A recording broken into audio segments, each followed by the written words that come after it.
इसकी धमनियों के अंदर ऋषियों का तेज और छात्र तेज जग रहा है।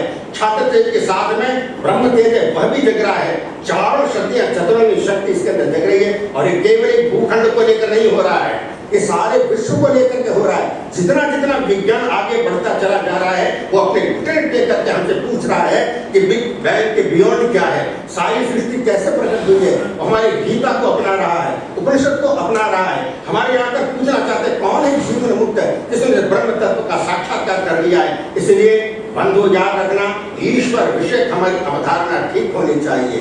ईश्वर अब चाहते हैं कि सारे विश्व में ये हिंदुत्व का दर्शन फैले, और ये फैलना प्रारंभ हो गया है। योग को, भारतीय दर्शन को, आयुर्वेद को अपना रहे हैं, जीवन शैली को बदलते चले जा रहे हैं। पर्यावरण के प्रति मातृ और मदर नेचर शब्द का प्रयोग कर रहे हैं। और भारत में हम लोग क्या करते चले जा रहे हैं, इसलिए हमने अपने आप को भुला दिया है। मैं इस सनातन संस्था को बहुत साधुवाद देना चाहता हूँ। उन आदरणीय गुरुदेव को बहुत बहुत नमन करना चाहता हूँ, जिनकी कृपा से ये संस्थान प्रारंभ हुआ। सनातन संस्था हिंदू विद्यार्थी परिषद, इसको मैं बहुत जिन्होंने इसका आयोजन किया, बहुत साधुवाद देना चाहता हूँ। पर हमको सावधान होना चाहिए। छात्र तेज ऐसे अगर नहीं जागेगा, छात्र तेज हर में से प्रत्येक व्यक्ति के अंदर जगना चाहिए। केवल क्षत्रियों तक यदि आपने सीमित कर दिया तो बहुत बड़ी गलती कर रहे। हमने यह गलती कर दी थी। इसलिए जब खतरे का समय होता है, जब चारों तरफ से आग लगी हुई होती है, तो नारी शक्ति को आगे आना चाहिए। खूब लड़ी मर्दानी, वो तो झांसी वाली रानी थी। हर नारी शक्ति को आगे आना चाहिए।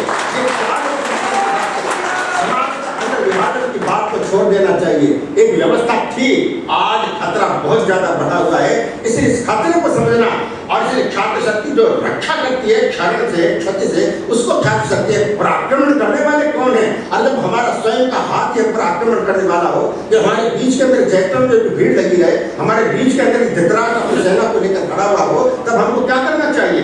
इसलिए बाहर के आक्रमण भी हो रहे हैं, हमारी सेना पर, सीमा पर भी आक्रमण हो रहे हैं, अंदर भी आक्रमण हो रहे हैं। हिंदू राष्ट्र के लिए कार्य करते समय सभी को पहले साधक बनना चाहिए। आज भी भारत के विद्वान और हिंदुत्वनिष्ठ भारतीय संस्कृति के पुनरुत्थान के लिए व्यक्तिगत रूप से प्रयत्न कर रहे हैं। उदाहरण, गोहत्या निर्मूलन, वेद एवं संस्कृति भाषा का पुनरुत्थान। गुरुकुल पद्धति के संदर्भ में वे विविध प्रकार से प्रयत्न कर रहे हैं, परंतु उन्हें उसमें उतनी सफलता मिलती दिखाई नहीं दे रही है। हिंदू राष्ट्र स्थापित होने पर ये सर्व प्रयास अपने आप सफल हो जाएंगे।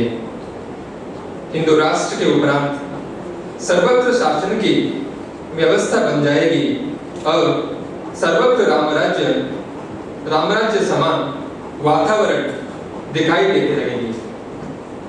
संपूर्ण मानव जाति के लिए, जाति के कल्याण के लिए आज हिंदू राष्ट्र के स्थापना होना अत्यंत आवश्यक है। भगवान श्री कृष्ण आपके चरणों में कोटि कोटि प्रार्थना है कि आप ही अपने ईश्वरीय सामर्थ्य से यह कार्य हमसे सफलतापूर्वक करवा ले। परंतु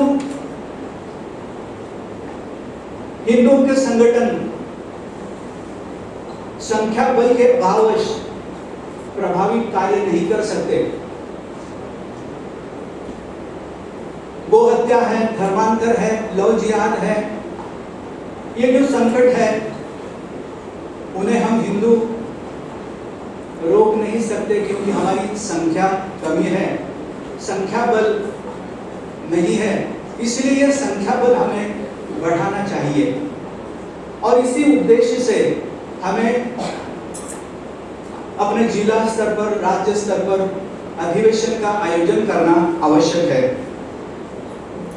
इसलिए हिंदू राष्ट्र की स्थापना के लिए सचमुच का कार्य करने वाले हिंदुत्व निष्ठों का संगठन करने के लिए हमें ऐसे अधिवेशनों का आयोजन करना आवश्यक है। ऐसे जो जिला स्तर पर, प्रांत स्तर पर या राज्य स्तर पर अधिवेशन आयोजित करेंगे, वो चाहे एक दिवसीय भी हो सकता है, स्थानीय स्थिति के अनुसार, क्षमता के अनुसार 2 दिवसीय भी हम आयोजित कर सकते हैं या 3 दिवसीय भी आयोजित कर सकते हैं। आज समाज में देखा जाए तो जितने भी हिंदुत्वनिष्ठ संगठन हैं, संप्रदाय हैं, वे धर्म से प्रेम करने वाले हिंदुओं का प्रतिनिधित्व करते हैं। ऐसे जो संगठन है, संप्रदाय है, उनके प्रतिनिधियों को हम ऐसे अधिवेशन में आमंत्रित कर हिंदू राष्ट्र की स्थापना के कार्य की दिशा हम उन्हें दे सकते हैं, ताकि इन संगठन के प्रतिनिधि अधिवेशनों के माध्यम से उन्हें दिशा देने पर ये जिन संगठन के प्रतिनिधि हैं, संप्रदाय के प्रतिनिधि हैं, उनसे जुड़े सभी हिंदुओं को हिंदू राष्ट्र की स्थापना का विचार दे सकते हैं और उस कार्य में उन्हें Supreme Court of Bangladesh and also President of Bangladesh Minority Watch, serving for the protection of the rights of minorities since long. We are fighting for the existence of the minority communities, particularly Hindu communities there. Since long, we are fighting. You know that after the demolition of Babri Mosque here in Ajodha, 2,136 temples have been demolished in Bangladesh. Then I was the investigator at that time also. In the year 2002, after Khaleda Zia came in power, she is from BNP, then there was an abnormal atrocities on the Hindus of Bangladesh. On the one night, December, 30th December, 136 women and children were raped within a night. And some of the victims, we have took statements of the victims, we took statements of the witnesses, and we have gone to the spot and it is at Bhola district in Bangladesh. Everybody knows. It has been printed in the media and also in international, national media. We have documented all these things are there. And after this, one after another, during the period of Khaleda Zia, atrocities have been increased against Hindu minorities. We as an investigator, we as a human rights defender, went here for fact finding. And we have our documentation and documented most of the incidents, 1,236 incidents we have documented at that time. And we have published a document at that time. Recently, when Sheikh Hasina came in power, then the atrocities on the Hindu communities have been increased abnormally. And we have our documentation. Please, I suggest to please distribute some of the reports. Yes. So, you will find how the Hindus are being discriminated, how they have been, the women and children are being raped, and how they are murdered. And संघ के general secretary Shri Subhash चक्रवर्ती जी से मैं विनती करता हूँ कि वो अपना विषय। नमस्ते, मेरा नाम सुभाष चक्रवर्ती, मैं जनरल सेक्रेटरी हिंदू संघ। ये हमारा ऑर्गेनाइजेशन जो बांग्लादेश से हिंदू बौद्ध क्रिश्चियन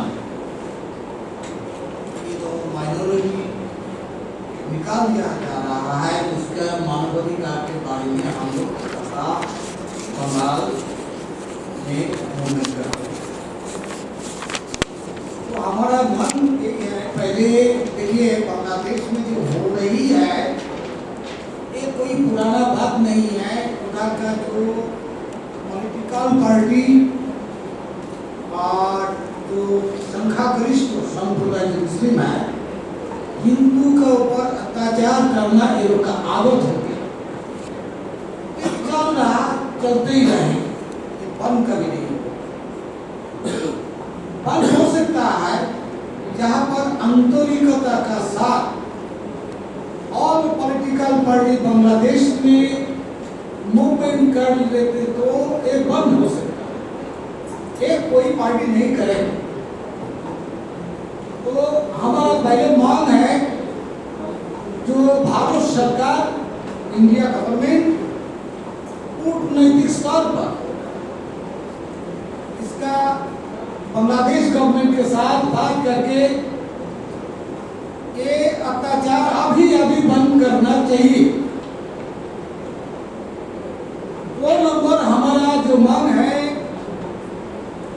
अर्पित संपत्ति प्रॉपर्टी, वेस्टेड प्रॉपर्टी के नाम ये लोग बनाया, जो हिंदू को निकाल दिया 1947 के बाद, इसका प्रॉपर्टी बना दिया। पहले अनिमित प्रॉपर्टी बांग्लादेश के टाइम में बनाया, इसको अर्पित संपत्ति।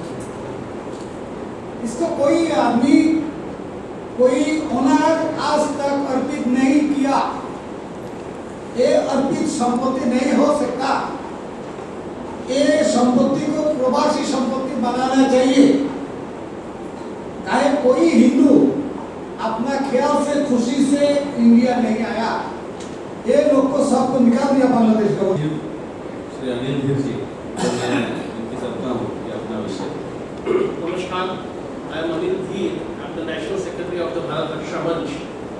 We have been working for the cause of the Hindus who have emigrated from Pakistan and Bangladesh on the ground of religious persecution, and the Muslim illegal infiltration from Bangladesh since the last 10 years. After this government was sworn in fact we had met before the election, we had met the prospective candidates and the prime ministerial candidate and stressed upon them to include it in the manifesto, which the BJP to some extent had done. If you all remember, Modi ji had said in the Kuch Bihar speech कि जिस दिन हमारी सरकार बनेगी उसके अगले दिन बोरिया बिस्तरा लेके सब बांग्लादेशियों को जाना पड़ेगा. Fortunately, it's the 4th year, not one single Bangladeshi has been deported at a part. When we took up this matter,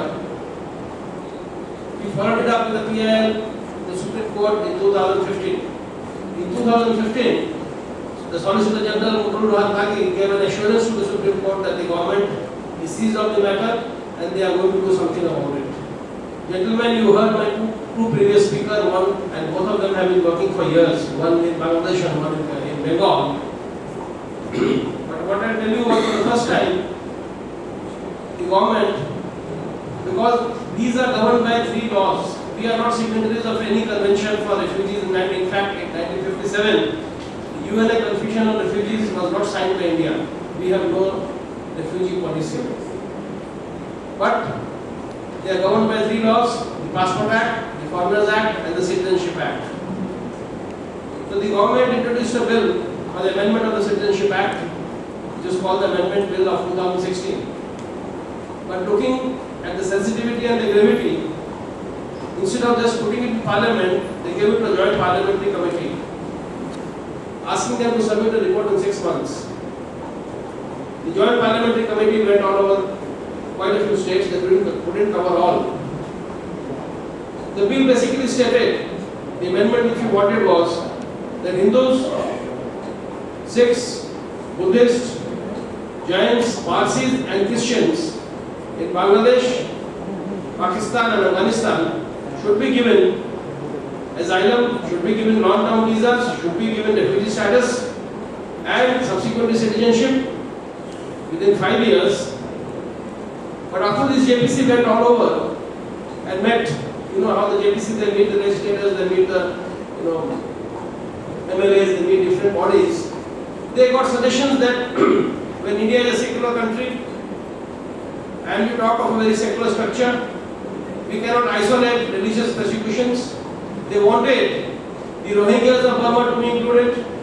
They wanted the Ahmadiyas and Shias of Pakistan to be included. They wanted the Uyghurs of China to be included too. They said that if they are going to have an amendment should not, just make it a Hindu homeland of sort. Other religions should also be included. The bill was not, the JPC couldn't give it reports in the first 6 months. They took an extension. The second extension was May this year. They haven't yet given it. The government